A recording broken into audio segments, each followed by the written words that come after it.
میں گھر میں آرام سے رانی بن کے ہوں، الہی تو میرے شوہر کو صحت دے دے، تندرستی دے دے، لمبی عمر دے دے۔ ہونا یہ چاہیے تھا، مگر ناقص العقل اسی شوہر نامدار سے جنگ چھڑ دیتی ہے، اور جب شوہر مر جاتا ہے پھر سر پٹک کے روتی ہیں، طلاق دے دیتا ہے، پھر زہر کھا کے مر جاتی ہے۔ جو اللہ کی نعمتوں کی قدر نہیں کرے گا، پھر نعمت کے زائل ہونے کے بعد پھر وہ تڑپیں گے، اور نعمت چھین کر کے اللہ بندوں کو تڑپاتا ہے۔ صحت نعمت ہے، شوہر نعمت ہے، اولاد نعمت ہے، وقت نعمت ہے، رات نعمت ہے، جاڑے کا موسم نعمت ہے، جوانی نعمت ہے۔ بے شمار لوگ بڑھاپے میں ہاتھ کانپ رہا ہے، فالج کا حملہ ہو گیا، بے شمار جوان ہے جس کے پاؤں کٹ گئے۔ جوانی اللہ کی نعمت ہے، اور پھر صاحب رات اللہ کی نعمت ہے، جو اللہ نے رات بنائی ہے سونے کے لیے۔ سردی کا موسم ایک نعمت ہے، حدیث میں آیا ہے کہ الشتاء ربیع المومن، کتاب میں آیا ہے الشتاء ربیع المومن، یعنی جاڑے کا موسم مسلمان کے لیے موسم بہار ہے۔ اس موسم میں رات لمبی ہوتی ہے تاکہ خوب سجدہ کرے، دن چھوٹا ہوتا ہے تاکہ خوب روزہ رکھے، یعنی روزہ بھی ہوا، کروڑوں نیکیاں بھی مل گئیں، اور مصیبت بھی نہیں ہوئی، بھوک پیاس بھی نہیں لگی۔ یہ چھوٹا دن ہے، اور رات لمبی ہے، 5 گھنٹے کی نیند بھی ہو گئی، تہجد بھی ہو گئی۔ ربیع یہ مسلمانوں کے لیے موسم بہار ہے، لیکن دیکھیں یہ موسم بہار کس کے لیے ہے، اور کس طرح راتیں گزر گئیں، موسم گزر گیا، دن گزر گیا، نہ روزے کا خیال آیا، نہ کبھی سجدے کا خیال آیا، اور 10 سال اللہ نے چھوڑ دی۔ اس کے بعد جب اللہ پکڑتا ہے تب بندہ بولتا ہے کہ میرے خدا نے مجھ کو ذلیل کر دیا، میرے خدا نے مجھ کو رسوا کر دیا، میری صحت چھین لی، میرے بیٹے مر گئے، میری بیوی مر گئی، میرا کاروبار ٹھپ ہو گیا، میں تو کسی کو کوئی تکلیف نہیں پہنچایا تھا، تکلیف نہیں پہنچایا تھا۔ حدیث میں آیا ہے جو فجر کی نماز چھوڑے گا چہرے کا نور ختم ہو جائے گا، جو ظہر کی نماز چھوڑے گا روزی سے برکت ختم ہو جائے گی۔ نماز فرض ہوئی تھی 15 سال کی عمر میں، ابھی عمر ہے بندے کی 40 سال، یہ بتا دیجئے کہ 25 سال اللہ نے چھوٹ دی ان کو، جبکہ جس دن فجر کی نماز چھوڑا تھا اسی دن اس کو زمین میں دھس جاتا وہ۔ اگر اللہ غضب فرماتا، ناراض ہوتا، اگر فوری سزا دیتا اسی دن اس کو زمین میں دھسا دیتا، اور مگر اللہ نے 25 سال کی چھوٹ دے دی۔ روزانہ نمازیں چھوڑتا رہا، 25 سال تک اس کی روزی کو گھٹایا نہیں، اس کے کاروبار کو ٹھپ نہیں کیا۔ لیکن یہ آج کاروبار اگر ٹھپ ہوا ہے، یہ 50 درگاہوں پہ مارے مارے جا کے پھرتا ہے، اور عالموں سے کہتا ہے کہ ہم تو کچھ نہیں کیے تھے مولانا صاحب، ہماری روزی کیوں گھٹ گئی؟ ہم تو 2-4 روپیہ مسجد میں چندہ دیتے تھے، جبکہ 1 لاکھ میں 2500 روپے زکوٰۃ دینا تھا، 1 کروڑ میں 2.5 لاکھ روپے زکوٰۃ فرض ہے، 1 ٹاکا بچا رہا سارا مال تباہ و برباد کر دے گا۔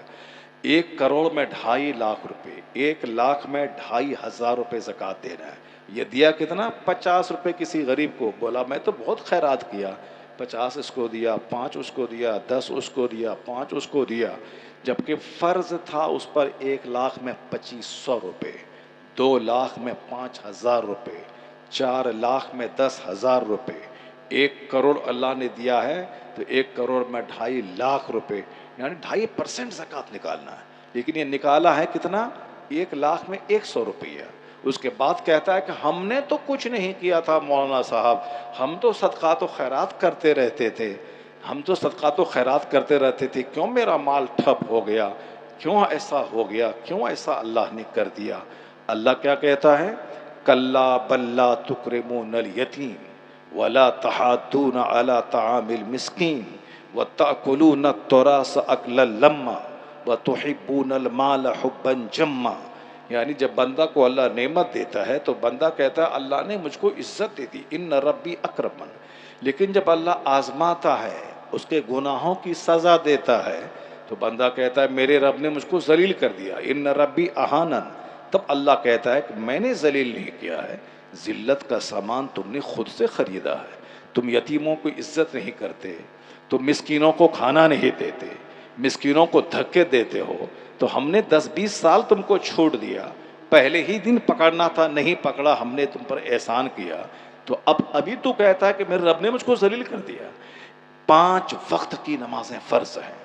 جوان ہونے کے بعد نماز فرض ہوتی ہے. بندہ جوان کب ہوتا ہے؟ 15 سال کی عمر میں. مرد ہو یا عورت، لڑکا ہو یا لڑکی، دونوں جوان مانے جاتے ہیں. 15 سال میں نماز فرض ہوگی. اس سے پہلے اگر 10 سال کے بعد اگر نائٹ فال ہوا تو لڑکا جوان ہے. لڑکی کو ماہواری خون آیا تو لڑکی جوان ہے. لیکن اگر ماہواری خون نہیں آیا، نائٹ فال بھی نہیں ہوا، تو 15 سال میں دونوں جوان مانے جاتے ہیں. اب اس پر نماز فرض ہے. ایک وقت کی نماز چھوڑنا حرام اور گناہ کبیرہ ہے، میجر گناہ، بڑا گناہ. جیسے شراب پینا، زنا کرنا، سود کھانا، جھوٹ بولنا، غیبت کرنا، ماں باپ کی نافرمانی کرنا، جھوٹی گواہی دینا، یہ سب میجر گناہ ہے، بڑے بڑے گناہ جو بغیر توبہ کے معاف نہیں ہوتے. اسی طرح نماز چھوڑنا ایک میجر گناہ ہے. نماز پڑھنا سب سے بڑا فرض ہے. حج سے بڑا فرض ہے نماز، چونکہ حج سب پر فرض نہیں ہے. مال والے پہ حج فرض ہے، زکوٰۃ سب پہ فرض نہیں ہے، مال والے پہ زکوٰۃ فرض ہے. مگر نماز ہر مسلمان، عاقل، بالغ، دیہاتی، شہری، عورت، مرد، سب پر فرض ہے. کھڑا نہ ہو سکے تو بیٹھ کے پڑھے، بیٹھ نہ سکے تو لیٹ کے پڑھے، لیٹ کے نہ پڑھ سکے تو اشارے سے پڑھے، نہیں تو گڈھا کھود کے پڑھے، کپڑا نہیں ہے تو ننگے اپنے گھر کو بند کر کے پڑھے. کبھی معاف نہیں ہے. جب تک سانس چل رہی ہے اس وقت تک نماز پڑھنا فرض ہے. اتنا بڑا فرض ہے، اس کے باوجود ذرا حال دیکھیے مسجدوں کا. 5 لوگ نماز پڑھ رہے ہیں، 10 لوگ نماز پڑھ رہے ہیں، اور صاحب گاؤں کی 99% آبادی محو خواب ہے، سوئی ہوئی ہے. اور سنکٹ، کوئی مصیبت آئی تو کہتے ہیں لوگ اللہ کہاں ہے، رسول اللہ کہاں ہے. مسلمان ذلیل ہو جائیں گے تب غوث پاک کی کرامت ظاہر ہوگی. یعنی اللہ نے کیا کہا کہ میں نے ذلیل نہیں کیا ہے، ذلت کا سامان تم نے خود سے خریدا ہے. کافروں کا حوصلہ بلند ہو گیا. یہ ہمیں مٹانا چاہتے ہیں، میری مسجدوں کے خلاف بول رہے ہیں، میری خانقاہوں کو اجاڑنا چاہتے ہیں. وہ میرے مدرسوں کو آتنکوادی کا اڈا کہتے ہیں، جبکہ یہ مدرسہ جہاں پڑھنے والوں کو صرف یہی تعلیم دی جاتی ہے کہ جھوٹ بولنا حرام، شراب پینا حرام، ماں باپ کو ستانا حرام، پڑوسی کو تکلیف دینا حرام. اب صاحب یعنی جتنی بھی غلط چیزیں ہیں، ساری غلط چیزوں سے بچنے کا پیغام مدرسے میں دیا جاتا ہے. مدرسے میں پڑھنے والا آدمی کو شرافت، قناعت، صبر، استقلال، پیشنس، دھیریہ، اس کا پاٹھ پڑھایا جاتا ہے. تمام گڈ کوالٹیز، تمام ہیومن ویلیوز، انسانی اقدار کی تعلیم مدرسے میں دی جاتی ہے. لیکن یہ صاحب کیا بولتے ہیں کہ آتنکوادی کا اڈا ہے، آتنکوادی کا اڈا ہے. تو اب آپ کیا کہیں گے؟ یہ سزا نہیں تو کیا ہے؟ یہ ہمارے لیے ایک پنشمنٹ ہے کہ جو شرافت کا اڈا ہے، جو دیانتداری کا اڈا ہے، جو ہیومینٹی کی میسج کا اڈا ہے، جس مدرسے نے پوری دنیا میں علم کا اجالا پھیلایا. آج سے 1000 سال پہلے ایک کالج انڈیا میں نہیں تھا، امریکہ نام کا کوئی ملک دنیا میں نہیں تھا. اسلام نے کہا knowledge is light, knowledge is power. شکشا شکتی کا نام ہے، شکشا پرکاش کا نام ہے. اسلام نے کہا acquire knowledge whether you find it in China. علم حاصل کرو چاہے تمہیں چائنا کیوں نہ جانا پڑے. اسلام نے کہا knowledge is compulsory on every Muslim man and women. ہر مسلمان مرد عورت پر علم حاصل کرنا فرض ہے، یعنی کمپلسری کا درجہ دیا گیا ہے. ہر مرد عورت پڑھیں. علم طاقت کا نام ہے، علم روشنی کا نام ہے. علم تمہیں طاقتور بنا دے گا. تو ہم نے، ہمارے مذہب نے اس وقت یہ نعرہ دیا ہے جب ایک اسکول نہیں تھا، پرائمری اسکول تک نہیں تھا. وہ گرو کل کا زمانہ تھا. کوئی درخت کے پاس چند لوگ بیٹھ کے پڑھ رہے تھے، کہیں صاحب گرو کے پاس شیشی جا کے پڑھ رہے تھے. لیکن یہ باضابطہ مدرسہ، باضابطہ اسکول، باضابطہ کالج، یہ ساری ہسٹری 1000 کے اندر کی ہے. اسلام کے آئے ہوئے، قرآن کے نازل ہوئے 1400 سال، 1500 سال ہو گئے. اور حضور نے مدینے کے ریگستان میں بیٹھ کر علم کی فضیلتوں پہ جو خطاب کیا ہے، جو علم کے نالج کے امپورٹنس پہ، شکشا کے مہت پہ جو باتیں کی ہیں، وہ پڑھنے سے تعلق رکھتی ہے. اسلام کا احسان ہے کہ آج دنیا بھر میں کالجز ہیں. اسلام کا احسان ہے کہ دنیا بھر میں ہزاروں لاکھوں اسکول ہیں. اسلام کا احسان ہے کہ آج علم امیروں کے گھر سے نکل کر غریبوں کی جھوپڑی تک پہنچا. غریبوں کے بچے، غریبوں کی بچیاں پڑھ رہی ہیں. یہ اسلام کا احسان ہے جس نے پوری دنیا میں نالج کا انوائرمنٹ، علمی ماحول، شیکشنک واتاورن قائم کیا ہے، لیکن وڈمبنا یہ ہے کہ آج اسی مدرسے کو آتنکوادی کا اڈا بولا جاتا ہے، اسی مذہب اسلام کو دنیا کے لیے خطرہ کہا جاتا ہے۔ نماز زنا کر رہے ہیں لوگ ریلوے اسٹیشن پر، کوئی نہیں بول رہا ہے، لیکن کوئی نماز پڑھ رہا ہے تو صاحب پولیس والا لاٹھی اور ڈنڈے سے مار کے اس کو ہٹا رہا ہے۔ کیا صاحب، میں نماز پڑھ رہا ہوں، چوری کر رہا ہوں، ڈکیتی کر رہا ہوں، میں ریلوے اسٹیشن پہ کیا کر رہا ہوں، تم کھڑے ہو کے کہتا ہے کہ یہ نماز پڑھنے کی جگہ نہیں ہے۔ یا ایک لڑکا لڑکی ایک دوسرے سے چپکا ہوا ہے، سب لوگوں کا دماغ خراب ہو رہا ہے، کوئی بولنے والا نہیں، یہ جگہ نہیں ہے، اس کے لیے گھر ہے، کوئی پولیس والا نہیں بولتا ہے کہ ایسا کیوں کر رہے ہو، بدن پہ ہاتھ کیوں دیے ہوئے ہو، سر میں ہاتھ دے کے کیوں سہلا رہے ہو، اگر بیوی ہے تمہاری تو گھر تمہارے لیے، یہاں اسٹیشن پہ ہزاروں آدمی کا دماغ خراب ہو رہا ہے، کوئی بولنے والے نہیں۔ مگر میں نماز پڑھتا ہوں تو کہتا ہے یہ نماز نہیں پڑھو، یہ اسٹیشن ہے، کیا کہیں گے اس کو؟ نماز پڑھنے والوں کو روکا جا رہا ہے، شراب پینے والوں کو آزادی ملی ہوئی، نماز پڑھنے والوں کو روکا جا رہا ہے، زنا کرنے والوں کو آزادی ملی ہوئی، یہ پنشمنٹ ہے، یہ ایک عذاب ہے، مدرسے کے خلاف، مسجد کے خلاف، خانقاہ کے خلاف۔ کبھی آپ نے سوچا کہ یہ عذاب کیوں ہے؟ یہ عذاب اسی لیے ہے کہ مسجدوں کو آپ نے اجاڑنا شروع کیا۔ مدرسے میں اب چند غریبوں کے بچے پڑھ رہے ہیں، جبکہ مدرسے میں بادشاہ ہارون رشید کا بیٹا پڑھتا تھا، مدرسے میں اورنگزیب جیسے ہندوستان کے بادشاہ جو 50 سال تک پورے بھارت کا باتاج بادشاہ رہا، اس نے مدرسے میں تعلیم حاصل کی۔ ملا احمد جیون جب مسجد جامع مسجد سے نکلتے تھے تو ان کی چپل سیدھی کرتے تھے اورنگزیب، سارا ہندوستان سہم جاتا تھا کہ بادشاہ دہلی اپنے استاذ کی چپل سیدھی کر رہے ہیں۔ کیسا دور تھا کہ بادشاہوں کے بیٹے مدرسے میں پڑھ رہے تھے، ارب پتی کے بیٹے مدرسے میں پڑھ رہے تھے، 1000 ایکڑ زمین جوتنے والوں کے بچے مدرسے میں پڑھ رہے تھے، لیکن آج ایک رکشہ چالک بھی اپنے بچوں کو مدرسے میں نہیں پڑھانا چاہتا ہے۔ کیوں؟ کہ مدرسے میں پڑھنے کے بعد کرے گا کیا؟ مدرسے میں پڑھنے کے بعد کرے گا کیا؟ اسکول میں پڑھے گا تو کم سے کم انجینئر بنے گا، اسکول میں پڑھے گا تو ماسٹر بنے گا۔ صرف دنیاوی حساب سے ہم نے بھی کافروں کی طرح سوچنا شروع کر دیا، جبکہ قرآن کہتا ہے وَمَن يَتَّقِ اللَّهَ يَجْعَل لَّهُ مَخْرَجًا، جو اللہ سے ڈرتا ہے اللہ تعالیٰ وہاں سے بندے کو روزی دیتا ہے جہاں سے بندہ سوچ نہیں سکتا۔ ان اللہ هو الرزاق ذو القوة المتین، اللہ زبردست روزی دینے والا۔ وما من دابۃ فی الارض الا علی اللہ رزقها، قرآن میں آیا ہے کہ زمین پر چلنے والا کوئی چوپایا ایسا نہیں ہے جس کی روزی کا ذمہ اللہ نے نہ لیا ہو، یعنی سب کو روزی اللہ دے گا، اللہ زبردست روزی دینے والا ہے۔ مگر وشواس نہیں، چہرے پہ داڑھی ہے مگر یقین نہیں، سر پہ ٹوپی ہے مگر یقین نہیں۔ اب جب یقین نہیں ہے اسی لیے جھوپڑی والے کے بچے بھی کرسچنوں کے اسکول میں پڑھ رہے ہیں، رکشہ چالک بھی اپنے بچوں کو اسکول میں پڑھا۔ وہ مدرسہ جو مانوتا کی فیکٹری ہے، وہ مدرسہ جہاں پڑھنے کے بعد بندہ عالم بنتا ہے، عالم کا مطلب نائب پیغمبر بنتا ہے، 1000 ایکڑ زمین کا جوتنے والا زمیندار کہلاتا ہے، مگر نائب پیغمبر نہیں۔ نائب پیغمبر وہ کہلاتا ہے جس کے سینے میں قرآن حدیث کا علم ہوتا ہے، وہ کرائے کے گھر میں رہے، 5000 مہینہ کمائے، مگر وہ نائب پیغمبر ہے، نائب رسول ہے، رسول پاک کے نائب ہے۔ وہ اتنا بڑا مرتبہ جس طرح مصطفیٰ جان رحمت کا مرتبہ ہے، اس طرح اس کا نائب بھی وہ اپنے لوگوں میں ممتاز اور منفرد ہوتا ہے، مگر وشواس نہیں رہا۔ مدرسے پیسے سے سب کو جوڑ دیا گیا، یعنی علم کو پیسے سے جوڑ دیا گیا۔ اب انجینئر کی صورت میں جانور، ڈاکٹر کی صورت میں ہتھیارہ، صاحب اسکول ٹیچر کی صورت میں شوشن کرنے والا، یعنی اب پڑھے لکھے لوگ ڈکیت اور چور ہو رہے ہیں۔ ڈاکٹر کی صورت میں ڈکیت، انجینئر کی صورت میں چور۔ کیوں؟ اس لیے کہ انجینئر بننے کا مقصد ہے مال کمانا، ڈاکٹر بننے کا مقصد ہے مال کمانا۔ جب پڑھائی کو مال سے جوڑ دیا گیا تو اب انسان کہاں ملیں گے جس کے سینے میں مانوتا کا درد ہو، جن کے سینے میں ہردے ہو، جن کے ہردے میں درد ہو، جن کے ہردے میں سمپیتھی ہو؟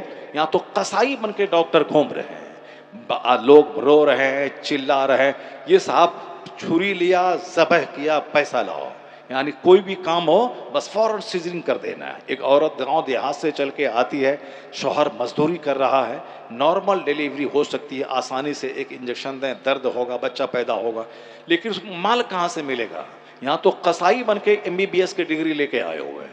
اسی لیے سیزرنگ کرنا نہیں. تمہارا بچہ الٹا ہو گیا, تمہارا بچہ الٹا ہے, بچہ مر جائے گا, تمہارے بچے کی بیوی, تمہارے بچے کی ماں مر جائے گی, تمہارا اب جاؤ یہاں سے لے کے جاؤ, ہم رسک نہیں لیں گے.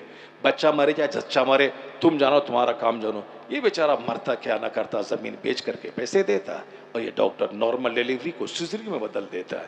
لوگ کہتے ہیں ڈاکٹر ہے مگر قصائی ہے, ڈاکٹر ہے مگر یہ کاٹنے والا ہے, ڈاکٹر ہے مگر لٹیرا ہے. تو ڈاکٹر لٹیرا کیوں نہیں ہوگا؟ چونکہ پڑھا ہی ہے وہ لوٹنے کے لیے. انجینئر, موربی کا انجینئر جو پل گرا جس میں سینکڑوں لوگ مارے گئے, کیوں؟ چونکہ انجینئر کو پڑھایا ہی گیا ہے تاکہ مال کمائے گا. یہ مدرسہ ہے جہاں مال کمانے کے لیے نہیں پڑھایا جاتا ہے, جنتی بنانے کے لیے پڑھایا جاتا ہے. جہاں شریف بننے کے لیے پڑھایا جاتا ہے, جہاں سماج کا رکشک بننے کے لیے پڑھایا جاتا ہے, شبھ چنتک بنانے کے لیے پڑھایا جاتا ہے. اللہ روزی ان سے زیادہ اچھی روزی ان کو دیتا ہے, ان سے زیادہ عزت ان کو دیتا ہے, لیکن مقصد ہے دین کی خدمت. مقصد ہے جلسہ کرا کے ہزاروں آدمی کو جمع کر کے. اب یہاں میں ابھی 1 گھنٹے سے خطاب کر رہا ہوں, میں نہیں بولا کہ چوری کر کے پیسہ کماؤ, ڈکیتی کر کے پیسہ کماؤ. ماں باپ کو چھوڑو یار, مال سب سے بڑی چیز ہے, مال کماؤ. نماز روزہ کون 5 بار مسجد دوڑ کے جائے گا؟ تو اب ایک بار جمعہ جانا, باقی مال کماؤ, پیسہ کماؤ, صوفہ خریدو, گدا خریدو, گاڑی خریدو, کار خریدو, تب سماج والے تیرا تلوار چاٹیں گے.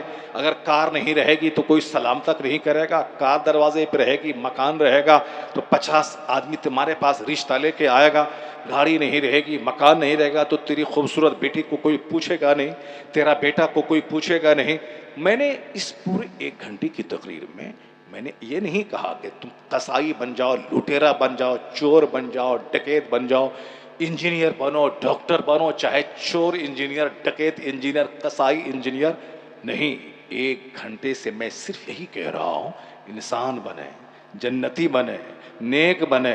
سکون اور چین کھرب پتی کے گھر میں نہیں ہے, جھوپڑی میں سکون ہے. جہاں سجدہ ہے وہاں سکون ہے.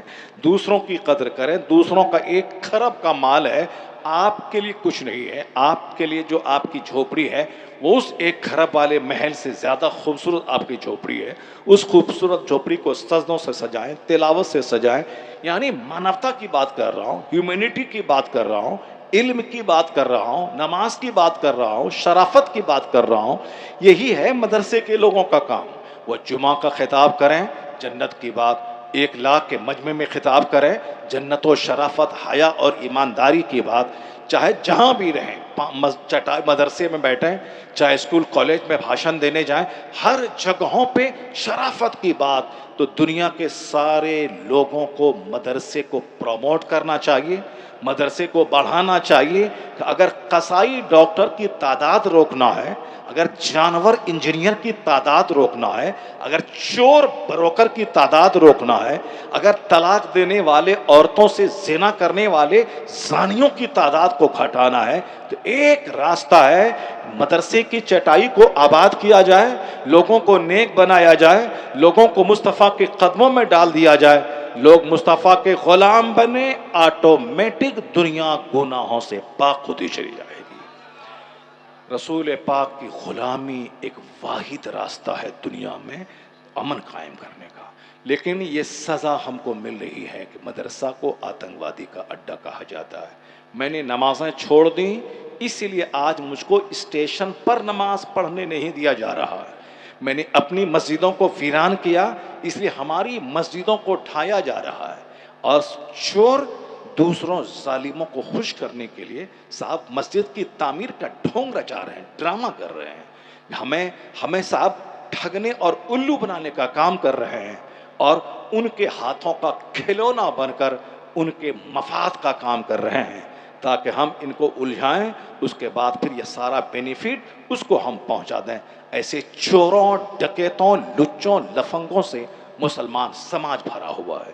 اس لیے اے قوم مسلم, عالم کے پاس رہو, عالم کی بات سنو, مسجدوں کو آباد کرو, اپنے گھر کو سجدوں سے آباد کرو.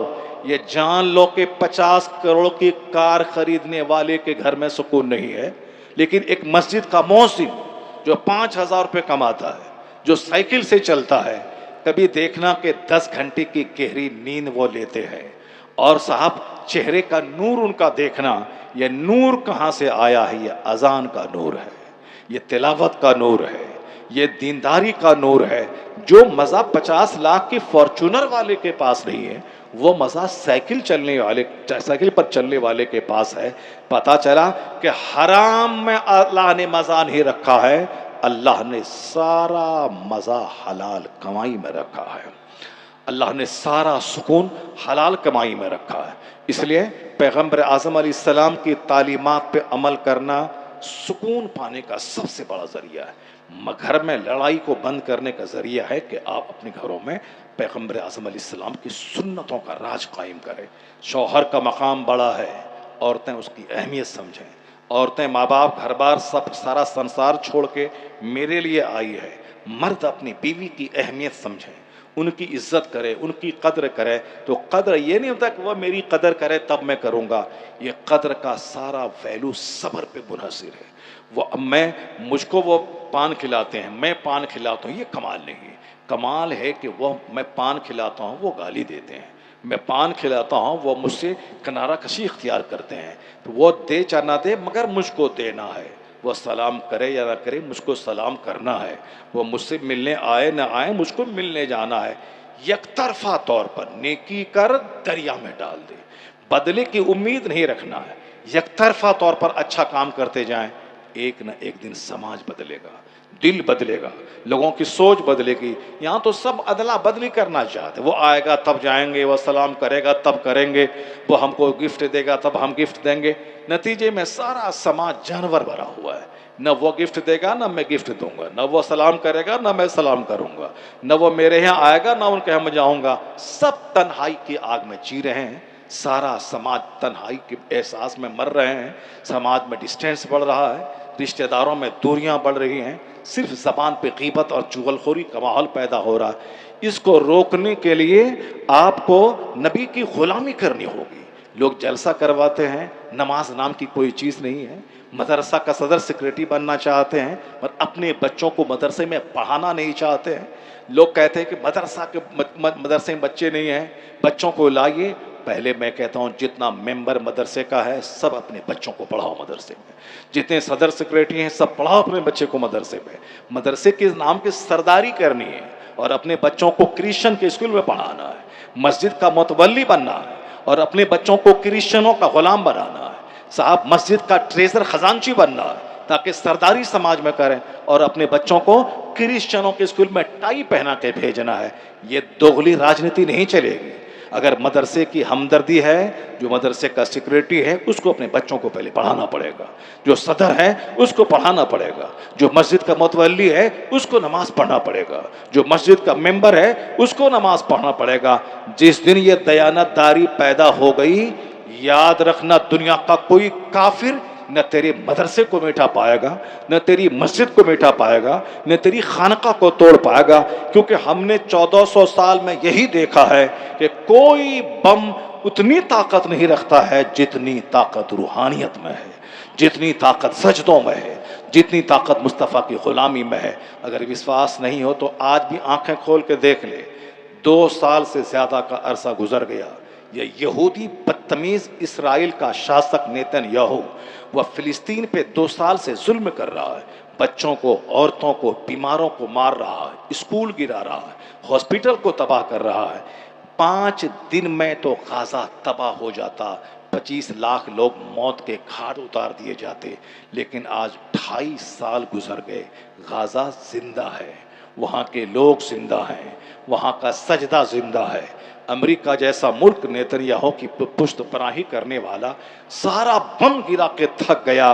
پتہ یہ چلا کہ جو طاقت ایٹم بم میں نہیں ہے وہ طاقت غزہ کے مسلمانوں کے ایمان میں ہے، اس کے ایمانی طاقت نے اس کے وجود کو زندگی دی ہے۔ مٹا نہیں پایا امریکہ، مٹا نہیں پایا اسرائیل، اسی نہتھے چند غریب لوگوں کے سامنے گھٹنے ٹیک کر ایگریمنٹ اور صلح کرنے پر مجبور ہوا، جس کے پاس اتنی طاقتیں تھیں کہ اگر ایک ایک بم گراتا تو سارا غزہ تباہ ہو جاتا۔ آج کی تاریخ میں جان لیں کہ اللہ کا نام لینے کی کیا طاقت ہے، اسلام پر وشواس کرنے کی کیا طاقت ہے۔ وہاں کی عورتیں بیوہ ہو رہی ہیں مگر پھر بھی اپنے بچوں کو قرآن پڑھا رہی ہیں، وہاں کی مسجدیں شہید ہو رہی ہیں مگر ان مسجدوں کے ملبے پہ نماز جمعہ ادا کی جا رہی ہے، ان کے گھر تباہ و برباد ہو گئے، ٹینٹ لگا کے ہیں مگر سجدہ آباد ہو رہا، مگر سجدہ کر رہے ہیں، اللہ پر یقین نہیں۔ یہاں تو تھوڑی سی مصیبت آتی ہے، لوگ کہتے ہیں پتہ نہیں اسلام سچ ہے کہ نہیں ہے، معاذ اللہ، ہزار بار معاذ اللہ۔ ہماری ساری طاقت کا راز ایمان ہے۔ ذرا قرآن سنیے، قرآن کیا کہہ رہا ہے؟ زینا للذین کفروا الحیات الدنیا ویسخرون من الذین آمنوا والذین اتقوا فوقہم یوم القیامہ۔ اللہ کہتا ہے the life of this world has been decorated for disbeliever and they laugh at believer، یعنی یہ دنیا کی زندگی اللہ نے کافروں کے لیے سجا دی ہے اور وہ مسلمانوں کو دیکھ کر ہنستے ہیں، مسلمانوں کا مذاق اڑاتے ہیں۔ لیکن اللہ کیا کہتا ہے؟ جو لوگ اس دنیا میں تقوی کے ساتھ جئیں گے، تقوی کا مطلب گناہوں سے بچنا، تقوی کا مطلب اللہ سے ڈرنا، اللہ سے ڈرتے ہوئے گناہ چھوڑ دینا، نیکی کی زندگی گزارنا، اسی کا نام تقوی ہے۔ اللہ کہتا ہے جو یہاں مصیبتیں اٹھانے کے بعد بھی گناہ نہیں کیا، تقوی کا دامن نہیں چھوڑا، اللہ کہتا ہے قیامت کے دن یہی غالب آئیں گے، قیامت کے دن اسی کو غلبہ حاصل ہوگا۔ یہ دنیا کا 100 سال 1 سیکنڈ ہے، مرنے کے بعد کا ایک دن دنیاوی گنتی کے حساب سے 50,000 سال کے برابر ہے، 50,000 سال کے برابر۔ اس لیے اصل چیز آخرت ہے۔ مسلمانوں کو 24 گھنٹے صرف آخرت کے بارے میں سوچنا ہے۔ دنیا میں ارب پتی بننا ہے، کاریں خریدنا ہے، گھر مکان بنانا ہے، سب کرنا ہے، مگر ہر کام کے پیچھے آخرت کی سوچ سامنے رکھنی ہے کہ یہ دنیا کا آرام، دنیا کی بلڈنگ سب چھنک ہے، پروویزنل ہے، ٹیمپروری ہے۔ اصل میں آرام آخرت کا، اصل میں آرام جنت کا۔ تو قرآن شریف میں 114 صورتیں ہیں، 114 صورتوں میں صرف آخرت کا بیان ہے، چونکہ آخرت امپورٹنٹ ہے۔ آخرت دنیا کے مقابلے میں سمندر کے مانند ہے۔ حضور کو قسم کھانے کی ضرورت نہیں تھی، مگر حضور نے قسم کھا کے کہا ہے کہ واللہ مد دنیا فی الآخرہ الا مثل ما یجعل احدکم اصبعہ فی الیم فلینظر بما ترجع۔ اس حدیث پاک کو ہر مسلمان کو اپنے گھر کی دیوار میں لکھ کے رکھنا چاہیے۔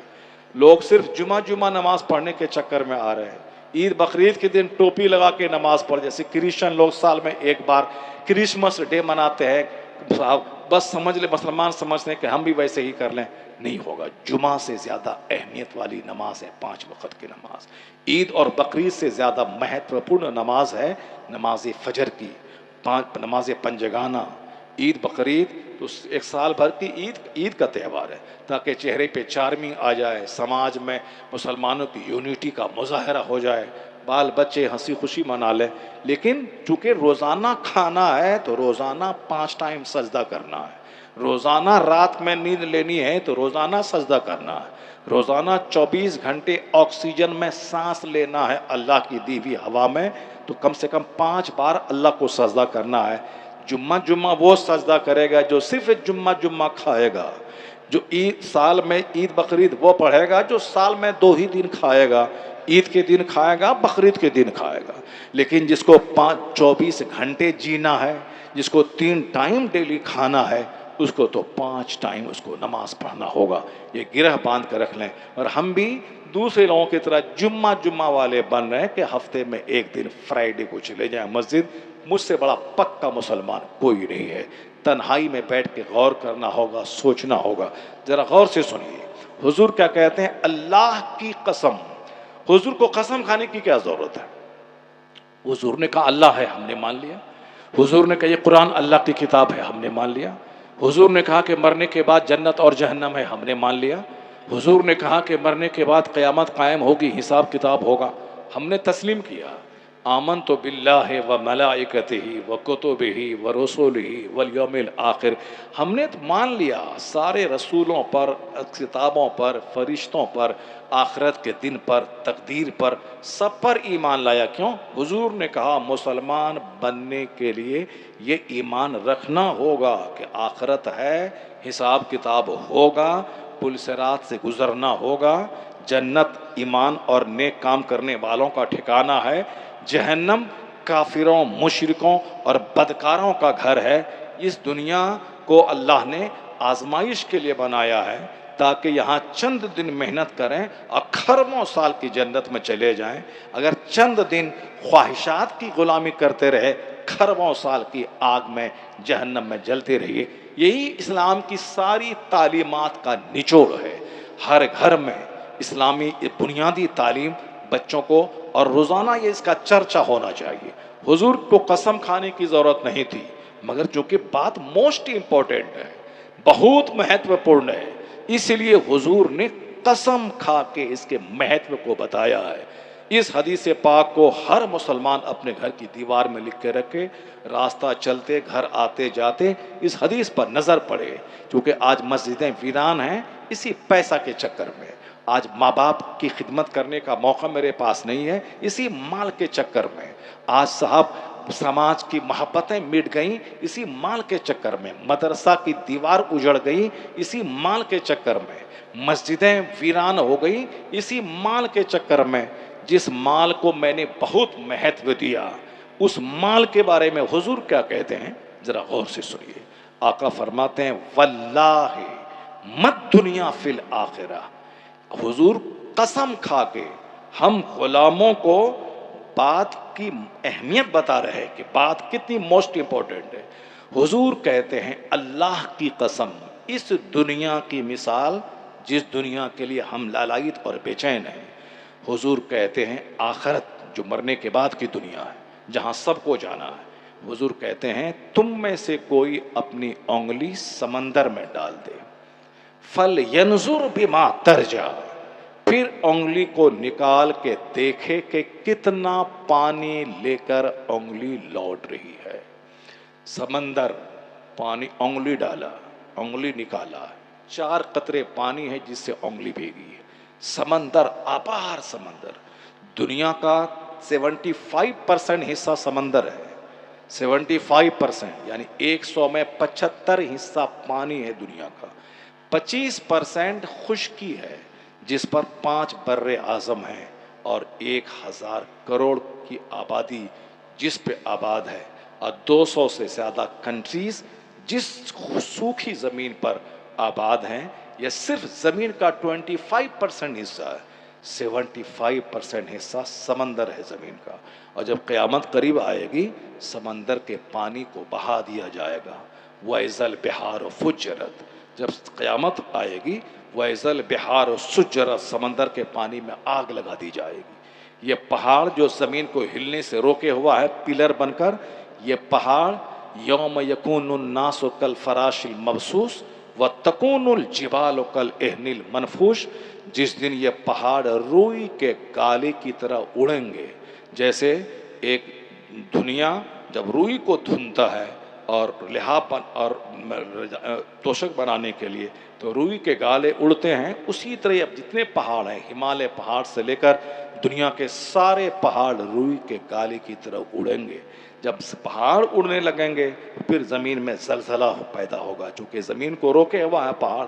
یہ پہاڑ ماؤنٹینز آر پیلرز، یہ پہاڑ پیلر ہیں، اور جس دن یہ پیلر ہی کو اکھاڑ دیا جائے گا یہ روئی کے گالے کی طرح اڑیں گے، پھر زمین ہلے گی۔ وَإِذَا زُلْزِلَتِ الْأَرْضُ زِلْزَالَهَا وَأَخْرَجَتِ الْأَرْضُ أَثْقَالَهَا وَقَالَ الْإِنسَانُ مَا لَهَا يَوْمَئِذٍ تُحَدِّثُ أَخْبَارَهَا، جس دن زمین ہلا دی جائے گی، زمین کے نیچے کا بوجھ سارا اوپر آ جائے گا، جتنے لوگ قبر زمین میں دفن ہیں سب اوپر آئیں گے، جتنی چیزیں زمین میں ہیں، جتنے خزانے، سب کو زمین اٹھا کے پھینک دے گی۔ یہ زمین خبریں بتائیں گی کہ کون یہاں بیٹھ کے اللہ کا ذکر سنا، کون اس زمین پر زنا کیا، کون اس زمین پر بیٹھ کے لاٹری کا ٹکٹ بیچا، کون اس زمین پر بیٹھ کر کے جوا کی محفل سجائی؟ کون اس میں زمین پر بیٹھ کر کے شراب کی بھٹی میں شراب پیا؟ یہ زمین سی سی کیمرہ کی طرح ساری رپورٹنگ کرے گی. یوم اذن تحدث اخبارہا، جس دن زمین اپنی خبریں بتائیں گی.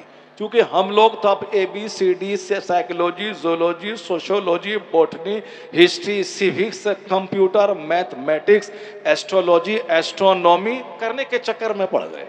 جو اصل علم تھا، جو علم انسانیت کو جنم دیتا، جو علم دنیا سے کرائم کو مٹاتا، جو علم دنیا میں آدمیوں کی تعداد بڑھاتا، جس علم سے دنیا میں شریفوں کی تعداد میں اضافہ ہوتا، اس علم کا تو کوئی نام ہی نہیں لے رہا ہے. سب صرف 2 روٹی کمانے اور پیٹ بھرنے کا علم حاصل کر رہا ہے. اے پلس بی، اے پلس فلاں، یہ سارا علم کیا ہے؟ تاکہ پڑھیں گے نوکری ملے گی، 2 ٹکا کمائیں گے، پیٹ بھریں گے. یہ زولوجی، یہ سائیکولوجی، یہ بوٹنی، یہ سوشولوجی، یہ فزکس، یہ کیمسٹری، یہ بایولوجی. آپ یہ نہ سمجھیں گے کہ میں فزکس، کیمسٹری، بایولوجی نہیں جانتا ہوں. میں نے اسکولز کی جتنی ڈگریاں ہوتی ہیں سب میں ہائی کلاس کا مارکس میں لایا ہوں. میٹرک میں 400 لڑکوں میں نے ٹاپ کیا ہے. انٹرمیڈیٹ میں 1 درجن کالج میں میرا سب سے سپر رزلٹ رہا ہے. گریجویشن میں انگریزی میں میں نے آنرس کیا ہے، جس کا رزلٹ میرا فرسٹ کلاس کا رہا ہے. میں نے اپنے کالج میں ماسٹر کی ڈگری میں نے انگریزی میں حاصل کی ہے.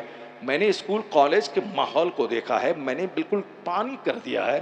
رزلٹ میرا ہائی کلاس کا رہا ہے. میں نے جو بچپن سے ہی اسکول میں پڑھتے رہے، ان سارے بچوں مدرسے میں پڑھنے کے باوجود میرا ہائی کلاس کا رزلٹ رہا ہے.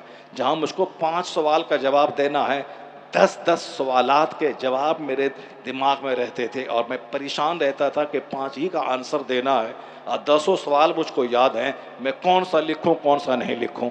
میں نے قریب سے سب ماحول کو دیکھا ہے. سارا تماشا پیسہ کمانے کا ہے. اس شرافت کی ساری تعلیم مدرسے میں جڑی ہوئی ہے. شرافت کی ساری تعلیم مسجد کی چٹائی پہ، وہاں صرف پیسہ کمانے کی تعلیم ہے. اس لیے دنیا کیسے لوگوں سے بھرتی جا رہی سب کو معلوم ہے. آپ حضور نے کیا فرمایا؟ اللہ کی قسم، یہ دنیا آخرت کے مقابلے میں چند قطرہ پانی ہے. جیسے تم اپنی انگلی سمندر میں ڈالو، پھر فلینظر، پھر دیکھو کتنا پانی انگلی میں لگی ہے. حضور کہتے ہیں یہی مثال دنیا اور آخرت کی ہے. دنیا چند قطرہ پانی ہے، آخرت اپار سمندر کی مانند ہے. جو سمندر کی مانند ہے اس کے لیے کوئی چنتا نہیں، کوئی فکر نہیں، کوئی گفتگو نہیں ہے. کوئی گھر میں بیوی بال بچے کے درمیان میں کوئی اس کا چرچا نہیں ہے. کل یہ اس کی ڈیڈ باڈی باہر سے واپس آئے گی، کل ان کا جوان بیٹا مرے گا، کل ان کا سارا گھر اجڑ جائے گا. جیسے دادا چلے گئے، پردادا چلے گئے، باپ چلے گئے، سارا خاندان چلا گیا. جو لوگ آج موجود ہیں 50 سال کے بعد اس میں سے کوئی نہیں رہے گا. جتنے لوگ عنایت پور میں ہیں 100 سال کی عمر کا کوئی اکا دکا ہوگا، سارے لوگ مر گئے. تو جو آج ہیں یہ بھی 100 سال کے بعد کوئی نہیں ملیں گے، سب مر جائیں گے. جب یہ کہانی سچی ہے کہ سب کو دنیا چھوڑ کے جانا ہے، تو دنیا چھوڑ کے کہاں جانا ہے؟ دنیا چھوڑ کے وہاں جانا ہے جو اس دنیا کے مقابلے میں کروڑوں گنا بڑی دنیا ہے. یہ دنیا پانی کے قطرے کے برابر ہے، وہ دنیا سمندر کے مانند ہے. تو جو سمندر کے مانند ہے، جہاں موت نہیں ہے، جہاں سدا رہنا ہے، جہاں اربوں خربوں سال رہنا ہے، جہاں موت ہی نہیں آئے گی، تو آدمی کو چاہیے کہ کم سے کم 99% بندہ آخرت کے بارے میں سوچے، 99% نماز روزی حج و زکات کے بارے میں سوچے، 1% دنیا کے بارے میں سوچے. اور یہاں 99% دنیا کے بارے میں سوچا جا رہا ہے اور 1% بھی آخرت کے بارے میں فکر نہیں ہے. اب اگر ذلت آئے گی تو بندہ کو چیخنا نہیں چاہیے کہ اللہ کہاں ہے، رسول اللہ کہاں ہے، غوث کہاں ہے، خواجہ کہاں ہے، فرشتوں کی مدد کہاں ہے. میدان بدر میں جو 5000 فرشتے آسمان سے زمین پہ اتر کے مسلمانوں کو فتح دلایا، وہ فرشتوں کی مدد کہاں ہے؟ نہیں بولنا چاہیے. اس لیے نہیں بولنا چاہیے، یہ بولے کہ آپ کہاں ہیں. اللہ تو آپ کی شہرک سے زیادہ قریب ہے. رسول پاک تو کہ آپ النبی اولا من نبی مسلمانوں کی جان سے زیادہ قریب ہے.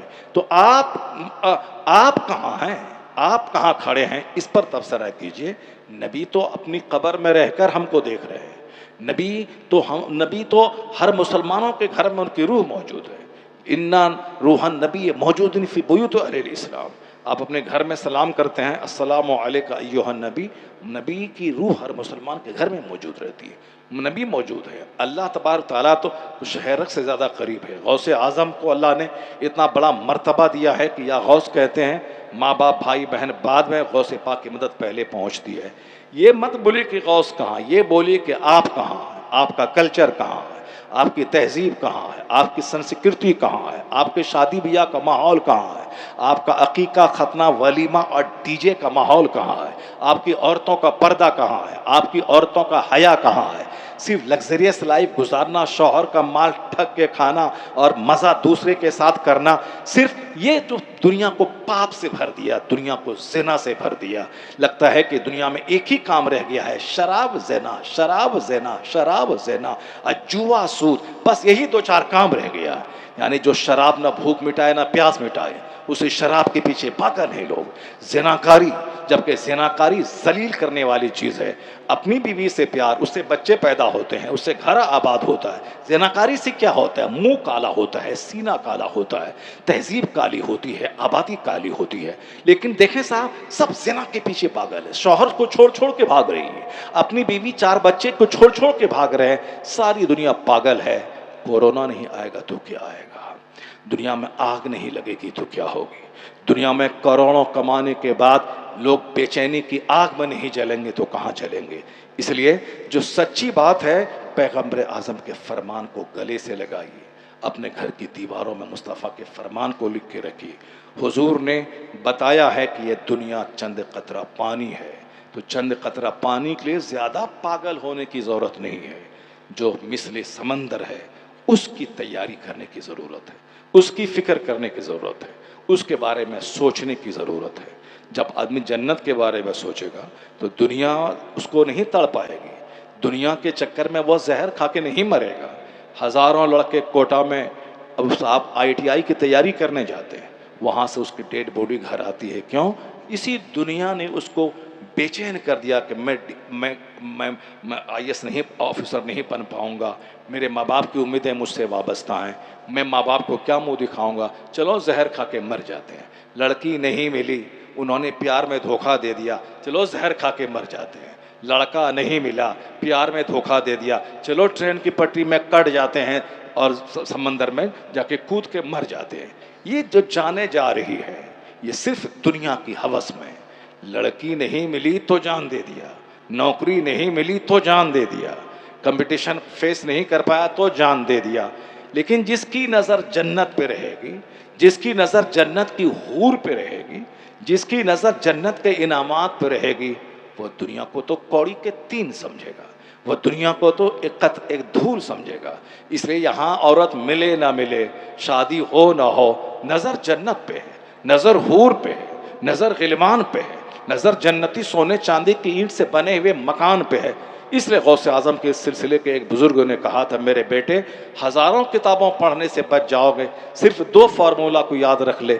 دنیا کا کوئی درد، دنیا کا کوئی زخم جہنم کی تکلیف کے مقابلے میں کوئی حیثیت نہیں رکھتا.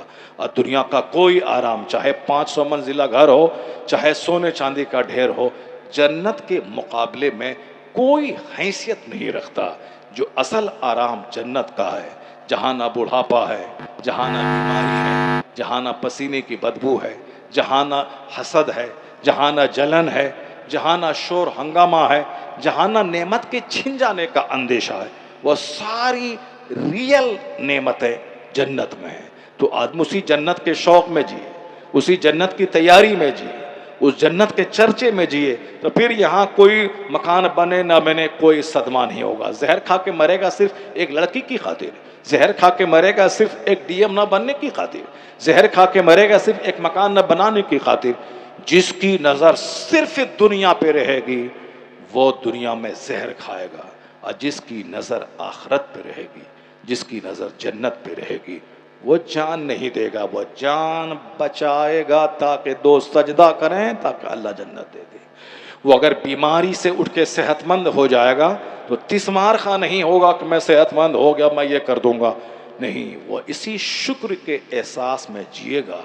اگر مر گیا ہوتا تو سجدہ نہیں کر پاتا، اب جب زندہ رہا تو کم سے کم 2-4 سجدے زندگی میں اور اضافہ ہو جائے۔ اسی احساس میں جیے گا تو جس کو آخرت پہ نظر رہے گی، ارب پتی بننے کے بعد بھی سجدہ نہیں چھوڑے گا، مزدوری کرنے کے بعد بھی سجدہ نہیں چھوڑے گا، چونکہ یہاں کی نہ نعمت کو قرار ہے نہ یہاں کی تکلیف کو قرار ہے۔ یہاں کی تکلیفیں بھی عارضی ہیں اور یہاں کا ارب پتی بننا بھی عارضی ہے۔ میں 50 گھر میں نے بنا لیا پورے انڈیا کے 50 شہروں میں، اس کو ایک نہ ایک دن چھوڑ کے مجھ کو قبرستان جانا ہوگا۔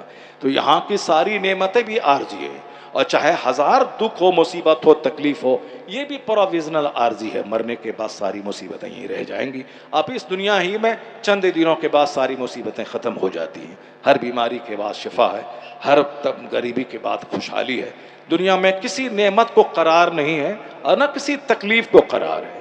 یہ ہے بنیادی فارمولہ سکون سے جینے کا، یہ ہے بنیادی فارمولہ دنیا کو کرائم سے بچانے کا، یہ ہے بنیادی فارمولہ دنیا سے زنا اور شراب اور سود کو پاک کرنے کا۔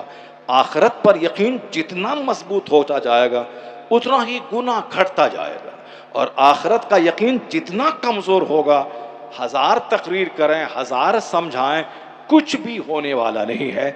چونکہ آخرت پر وشواس بڑھتا جائے گا تب آدمی کے اندر میں جتنی بھی غلاظت ہے سب دور ہوتی جائے گی، دھیرے دھیرے نیکی کی طرف بڑھتا چلا جائے گا۔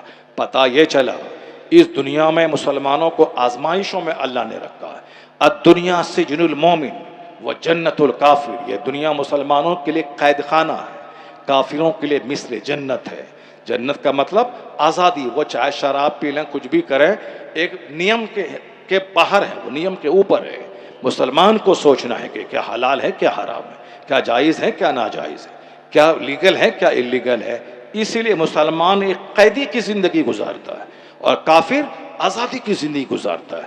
کتنے دن تک آزاد رہیں گے؟ بس 100 سال تک، اس کے بعد کہاں جائیں گے؟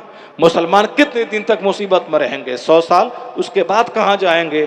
زُيِّنَ لِلَّذِينَ كَفَرُوا الْحَيَاةُ الدُّنْيَا، اللہ کہتا ہے دنیا کی زندگی ہم نے کافروں کے لیے سجا دی ہے، وہ مسلمانوں کو دیکھ کر ہنستے ہیں، لیکن اگر مسلمان تقوی سے کام لیا، پرہیزگاری سے کام لیا تو قیامت کے دن یہ غالب آئیں گے، سونے کا کنگن پہنا کے، ریشم کا لباس پہنا کے، ریشمی سونے چاندی کے تخت پہ بٹھا کے جب مسلمانوں کو انعامات سے نوازا جائے گا، ان کی نگاہوں کے سامنے کفار و مشرکین جب آگ کی زنجیروں میں جکڑ کے منہ کے بل گھسیٹ کر جب جہنم میں ڈالے جائیں گے، اس وقت سچائی کا راز کھلے گا۔ سارے مسلمان کہیں گے الہی تیرا کروڑوں احسان ہے، تو نے دنیا نہیں دی مگر آخرت کی رسوائی سے تو نے مجھ کو بچا لیا۔ وہاں کہیں گے کہ کاش جو دنیا ملی وہ بھی نہیں ملتی، میرے جسم کو قینچیوں سے کاٹ دیا گیا ہوتا تاکہ یہاں کا سچا آرام مجھ کو زیادہ ملا ہوتا۔ اس دن سب کو یقین ہو جائے گا کہ کفر کرنے والوں کو کیا سزا ملی، ایمان لانے والوں کو کیا انعام ملا۔ تو کافر کہیں گے کہ یا لیتنی کنت ترابا، کاش میں مٹی ہو گیا ہوتا، انسان نہیں ہوتا، کاش میں بیل گائے جانور ہوتا تاکہ آج مٹی بنا دیا گیا ہوتا۔ سارے لوگ ارب پتی کھرب پتی جتنے لوگ ہندوستان کے بڑے بڑے موسٹ برانڈیڈ کمپنی کے مالک ہیں، سب یہی کہیں گے کاش میں مٹی ہوتا، کاش میں پیدا نہیں ہوتا۔ اور جتنے صاحب ایمان درد جھیلا، مصیبت جھیلا، ایمان کو بچا کے رکھا، نماز نہیں چھوڑی، عمل بچایا، یہ کہیں گے مالک تیرا کروڑوں احسان ہے کہ تو نے دنیا میں گھر نہیں دیا، گاڑی نہیں دی، مکان نہیں دیا، ساری مصیبتیں میں نے اٹھائی، مگر احسان ہے تیرا کہ تو نے آج جنت دے کر مجھ پہ احسان کیا۔ چونکہ جنت مل گئی، سمجھیں کہ سب سے بڑی بھلائی مل گئی، جنت سے بڑھ کر کوئی انعام نہیں ہے۔ اس لیے اللہ کہتا ہے کہ دنیا کی زندگی ہم نے کافروں کے لیے سجا دی ہے۔ یہاں کے نہ اقتدار سے کبھی آپ کو گھبرانا ہے، نہ ان کے محل کو دیکھ کر کبھی گھبرانا ہے، نہ ان کی گورنمنٹ کو دیکھ کر کبھی گھبرانا ہے، چونکہ ساری چیزیں عارضی ہیں، شریک ہیں، پروفیشنل ہیں، اور آخرت دائمی اور پرماننٹ